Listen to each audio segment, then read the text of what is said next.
सभी मानस प्रेमियों को इस कथा में सभी को कोट कोट नमन और मेरा प्रणाम स्वीकार हो। आज मैं उस कथा का वर्णन करूँगा जब हनुमान जी माता सीता से मिल कर के और वार्तालाप कर रहे थे वार्तालाप, और उन्हें दिखाया था कि माँ तुम्हें विश्वास हो जाना चाहिए कि मैं राम का दूत हूँ और राम बहुत शक्तिशाली हैं और मैं अकेला ही इन राक्षसों को मार करके आपको ले जा सकता हूँ। सीता माता को तब विश्वास हुआ जब हनुमान जी ने अपना स्वरूप प्रकट किया। पुनः छोटे हो गए। पुनः छोटे हो जाने के बाद उनके अंदर एक ये बात बन गई कुछ दिल में कि माता को पूरा विश्वास तब होगा जब हम कुछ करके दिखाएं शायद। और उन्होंने ये भी कहा था कि हे माँ,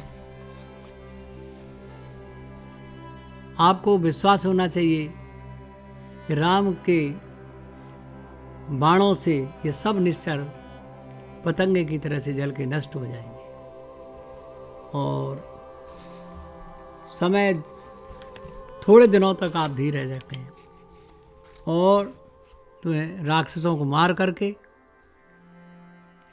आपको यहाँ से श्री राम अपने साथ ले जाएंगे।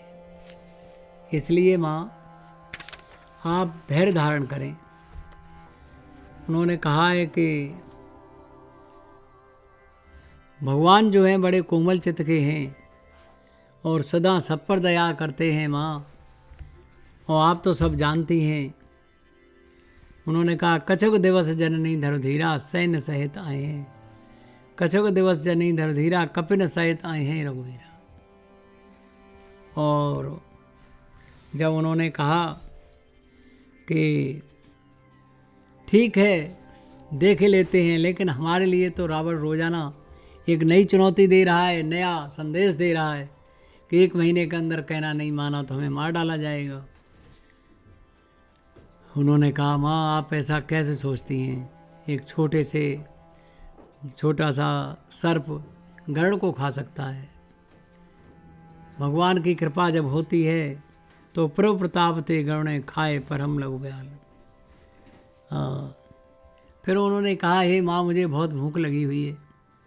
आपको मालूम है कि हनुमान जी ने जब ये निवेदन किया कि माँ मुझे भूख लगी हुई है, तो उन्होंने कहा, तुलसीदास जी लिख रहे हैं, क्या कहने लगे कि सुनो मात मोयते से भूखा लागे देखे सुंदर फल रूखा सुन सुत करहि विपिन रखवारी परम सुभट रजनी चर भारी तिन कर भय माता मोय नाही जो तुम सुख मानो मन माही देख बुद्धि बल निपुण कपि कयो जानकी जायो और रघुपति चरण हृदय धरे ता तुम मधुर फल खाओ।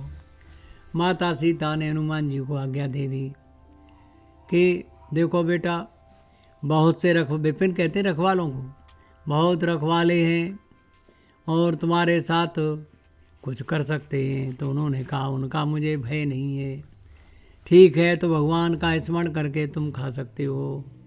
चलो एवं नाये सिर बैठे बागा ओ फल खाए सो तरु तोरे लागा रहे तां बहु भट रखवारे कछु मारस कछु जाए पुकारे नाथ एक आवा कपि भारी ते अशोक वाटिका उजारी खाए सुफल यरु बिटप पारे और रक्षक मर्द मर्द मैं डारे सुनि रावण पठे वट नाना ते नहीं देखे गर जेऊ हनुमान सब रजनी चर कपि संगारे, हो गए पुकारत कछु अधमारे, पुनि पठियो ते अक्ष कुमारा,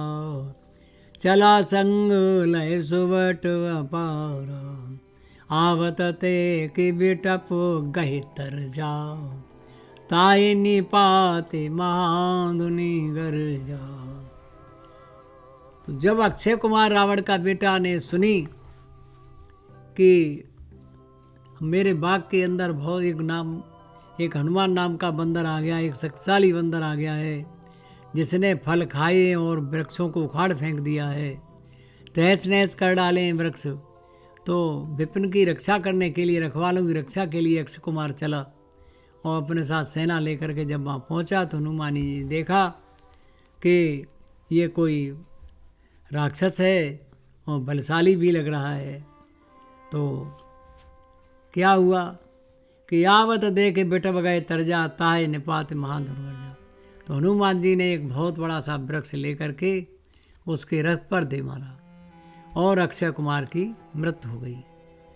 तो जब अक्षय कुमार मर गया तो उसकी सेना में जितने भी सिपाही थे, जितने भी उसके साथ आए थे रक्षक और उसके सैनिक, वे सभी भाग करके रावण के दरबार में पहुँचे और उन्होंने जाकर के बताया कि राजन, हे रावण, ऐसे ऐसे उस महाबलशाली बंदर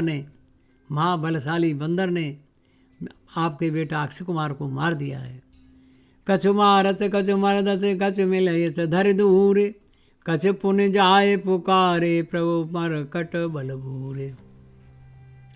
तब रावण को बड़ा निराशा हाथ लगी कि ये बंदर नहीं है, तो बड़ा कोई बलशाली है, और अपने पुत्र मेघनाथ से कहा कि जाओ तुम उस बलशाली बंदर को देखो, जा कर के कितना उत्पात मचा रहा है, उसके पकड़ करके लाओ मेरे सामने, देखूँ मैं कैसा है।